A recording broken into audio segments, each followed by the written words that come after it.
नमस्कार दोस्तों, स्वागत है आपका हमारे चैनल चार जागेंद्र मिश्रा में। दोस्तों, अगर आप अपनी लाइफ में कुछ नया सीखना चाहते हैं तो चैनल को सब्सक्राइब जरूर करिएगा। पितृपक्ष 2021 कब से कब तक, पितृपक्ष के 5 जरूरी नियम स्त्री पुरुष बच्चे सबको ध्यान रखना चाहिए। पितृपक्ष के नियम, पितृ नाराज हुए तो दर दर की ठोकरें खाने से कोई नहीं रोक सकता। दोस्तों, आज हम बात करेंगे श्राद्ध यानी कि पितृपक्ष के बारे में। पितृपक्ष 2021 में कब शुरू हो रहा है, कब समाप्त हो रहा है, पितृपक्ष के दौरान आपको कौन कौन से सावधानियां रखनी चाहिए। दोस्तों, एक बात हमारे मन में आती है कि पितृपक्ष का मतलब कि जो घर में बड़े बुजुर्ग हैं यानी सिर्फ इस नियम का पालन वही करेंगे, हम तो कुछ भी नहीं करेंगे। यानी कि जो पिंडदान हुआ है, जो श्राद्ध हुआ, वो सिर्फ बड़े बूढ़े करते हैं और हमारा इससे कोई मतलब कहें कि नहीं, ज़रूरत ही नहीं है, हमें कुछ नहीं करना है। लेकिन एक चीज़ मैं आपको बता दूं कि बड़ी गूढ़ बात, बड़ी ही रहस्यात्मक बात बता रहे हैं, क्योंकि इस बात को आपको समझना बहुत ज़रूरी है। यदि जिस कुल के पितृपक्ष संतुष्ट नहीं होते, उस कुल की तरक्की बाधित होती है, उस कुल की कामयाबी रुक जाती है। इस चीज़ को आपको समझना चाहिए। चाहे घर में जन्म लेने वाला नवजात शिशु हो या कोई बड़ा बूढ़ा, उसको पितृदोष का सामना करना पड़ता है यदि आपके पितृ संतुष्ट नहीं है। इसलिए जो नियम होते हैं वो सबको मानना पड़ता है, चाहे स्त्री हो, पुरुष हो या फिर कोई बच्चा हो, तो भी यानी सभी को इस नियमों का पालन करें। श्राद्ध पक्ष में ज़रूर पालन करना चाहिए। दोस्तों, शास्त्रों में ये भी शास्त्र तो ये भी कहता है कि भगवान यदि नाराज़ हो जाते हैं तो शीघ्र प्रसन्न हो जाते हैं। भगवान के इस संदर्भ में एक चीज़ और कहा गया है, यानी कि भगवान जो हैं वो क्षण में प्रसन्न हो जाते हैं और क्षण में रुष्ट भी हो जाते हैं। यानी कि रुष्ट होते हैं तो मान भी जाते हैं। और यहाँ पर अगर जो आपके पितृदेव हैं, अगर वो रुष्ट हो जाएं, वो अतृप्त रहते हैं, तभी नाराज होते हैं। और जब आप उनको अतृप्त करते हैं, नाराज करते हैं, तो जीवन में तरक्की रुक जाती है। अब अतृप्त कब होते हैं? जब पितृपक्ष आता है तो उन्हें तृप्त करें। दान करने से, तर्पण करने से, दान और अनेक प्रकार के यानी कि नियम का पालन करने से तृप्त होते हैं। पूरी तरह से अगर आप नहीं कर पाते नियमों का पालन, या मान लीजिए आपने कुछ भी नहीं किया, तो दर दर की ठोकरें खानी पड़ सकती है, और दर दर की ठोकरें खाने से कोई भी नहीं रोक सकता। इस श्राद्ध पक्ष में, साल 2021 के श्राद्ध पक्ष में आपको जो भी यानी कि श्राद्ध पक्ष होगा, उसके कुछ विशेष नियमों का पालन करना चाहिए। नियम इतने बड़े नहीं हैं कि जिनका पालन करने में आपको बहुत कठिनाई हो, बहुत समस्याएं हो। बस ये नियम होते हैं ना, नियम को जानना बहुत ज़रूरी होता है, और नियम का पालन करना आपके लिए फ़ायदेमंद रहेगा। कई कुल की समृद्धि बढ़ जाती है। इस बात को आप हमेशा याद रखें कि श्राद्ध पक्ष में सबके पितर सबके दरवाजे पर आते हैं। ऐसे में उनको प्रसन्न करने का एक चमत्कारिक उपाय भी आप कर सकते हैं, ताकि वो, वैसे तो देखिए कई उपाय कर सकते हैं, ताकि वो प्रसन्न हो और जीवन में आने वाली समस्त परेशानियों से आपको मुक्ति दिलाएं, तरक्की आपके घर में रहे और एक समस्याओं से आपको पीछा छूटे, यानी कि कई तरह की जो समस्याएं हैं उनसे पीछा छूट जाए। दोस्तों, श्राद्ध पक्ष में आपको कुछ नियमों का पालन जरूर करना चाहिए। और इस बार यह साल 2021 का जो श्राद्ध पक्ष होगा काफ़ी महत्वपूर्ण रहेगा।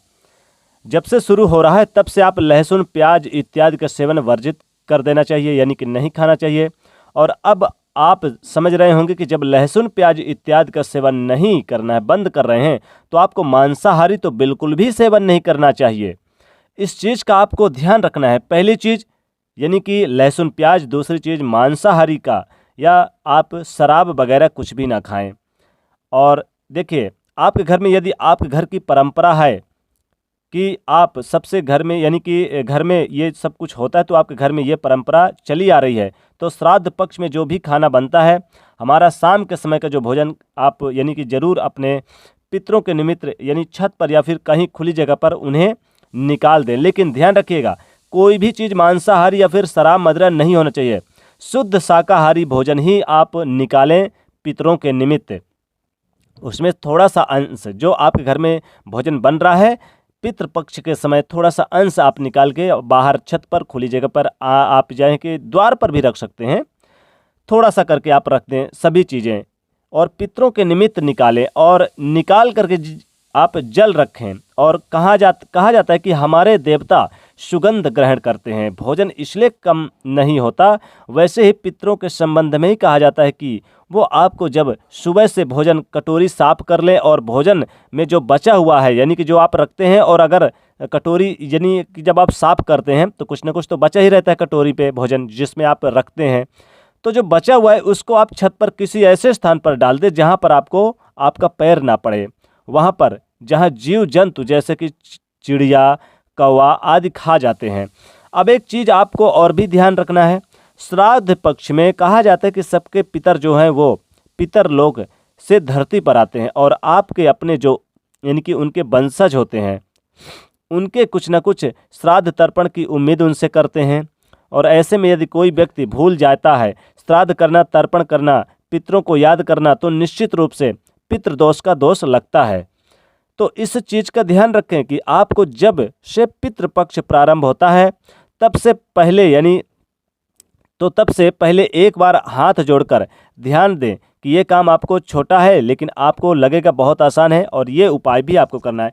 आप हाथ जोड़कर ध्यान रखें और आप पितृपक्ष में जितनी चाहे उतनी सेवा यानी कि उनके निमित्त उनको तर्पण ध्यान करें, उनको जल दें।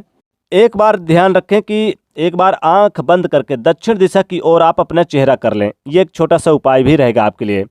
पितरों के निमित्त जब आप तर्पण होता है तो श्राद्ध होता है तो याद किया जाता है, यानी कि उसके लिए जब भी कोई कार्य करें तो दक्षिण मुखी होकर करें, दक्षिण मुखी हो जाएं और हाथ जोड़कर एक बार ओम पितर देवाय नमः ऐसा बोलें, इस मंत्र का जाप करें और अपने पितरों को याद करें, उनका नाम लें।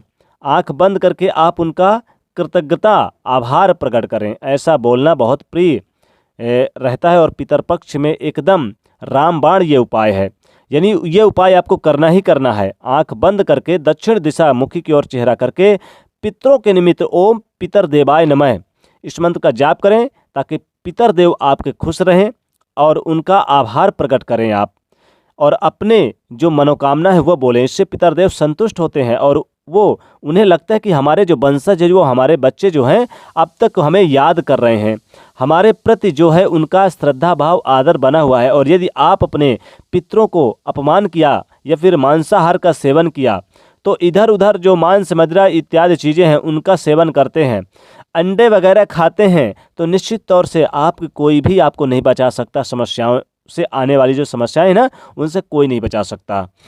किसी को गाली गलौज ना दें, 5 6 7 चीज़ें जरूर ध्यान रखें, यानी कि गाली गलौज ना दें, किसी से लड़ाई झगड़े ना करें, किसी की चुगली ना करें, बुराई ना करें। आप यानी कि ज़िंदगी में किसी की यानी पितृपक्ष में चुगली सुनना भी पसंद ना करें। आने वाली समस्याओं से इससे मुक्ति मिलेगी, लेकिन हो सकता है कुछ दिनों में आए, लेकिन देखिए समस्याएं जरूरी नहीं कि तुरंत आए, कुछ दिनों में भी आ सकती है। अगर आप ऐसा करते हैं तो नहीं करेंगे तो नहीं आएगी, लेकिन समस्याएं को ध्यान में रखते हुए पितरों के निमित्त उन्हें खुश करने की कोशिश करें, उनके नियमों का पालन करें और जो तिथि होती है उस तिथि में श्राद्ध करें, तर्पण करें। आपको निश्चित ही पता ही नहीं कि आपको, जैसे मान लीजिए बहुत से लोगों को पता ही नहीं चलता कि पूर्वजों का आपका तिथि क्या है, किस दिन श्राद्ध करना है। तो देखिए बहुत सारे लोग तो अमावस्या के दिन कर सकते हैं, पूर्णिमा के दिन कर सकते हैं। आप अमावस्या की तिथि एक ऐसी तिथि है जिसमें आप अपने पितरों को तर्पण कर सकते हैं, तो अमावस्या के दिन जरूर करें अगर आपको पता नहीं है तो। अब ऐसा करने से जीवन में आने वाली समस्याओं से आपको समाप्त करने का काम भी होता है।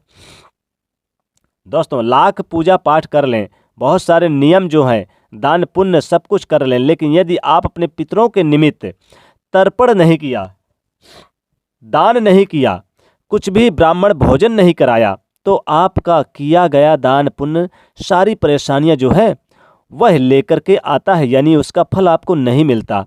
क्योंकि पितरों जो पितृलोक से आए पितर संतुष्ट नहीं है, तो पितृलोक में देवता आपसे बहुत प्रसन्न है तो क्या हुआ, लेकिन आपके अगर पितर नाराज हैं तो समस्याओं का सामना आपको करना पड़ेगा। भले देवता आपके कितने भी प्रसन्न हो, लेकिन पितृदेव को भी प्रसन्न करें। इसीलिए कहा गया है कि जीवन में देव पितृ दोनों की संतुष्टि आवश्यक है सुखी जीवन जीने के लिए। तो आप भी पितृपक्ष में नियम याद रखें। सबसे पहले तो आप अपने पितरों को नतमस्तक करें, झुकें और दक्षिण मुखी होकर यानी करना है। ध्यान रखें, दक्षिण मुखी होकर मस्तक करें झुकें। ये बहुत चमत्कारिक उपाय है। और पितरों के निमित्त प्रतिदिन भोजन निकालें। एक चीज़ का और ध्यान रखना है, पितृ हमेशा आपके जो पूर्वज हैं वो घर में रहते हैं, वहीं पर आते हैं। यदि आप पूर्वजों के घर से कहीं अलग रहते हैं, जैसे कि घर में कोई बड़ा बूढ़ा है, तो वहाँ उस नियम का पालन जरूर करें। जैसे मान लीजिए कहीं बाहर रहते हैं, तब तो किसी और शहर में आप अपना घर बना लेते हैं, तो वहाँ पर ऐसे कोई नियम का जरूरी नहीं है कि आप करें, लेकिन कोशिश करें कि अगर करें तो अच्छी बात है, नहीं कर सकते कोई बात नहीं है। क्योंकि शास्त्र कहता है कि पितृ वहीं आते हैं जो आपका पुराना मकान है, जहाँ पर आपका पुराना घर है।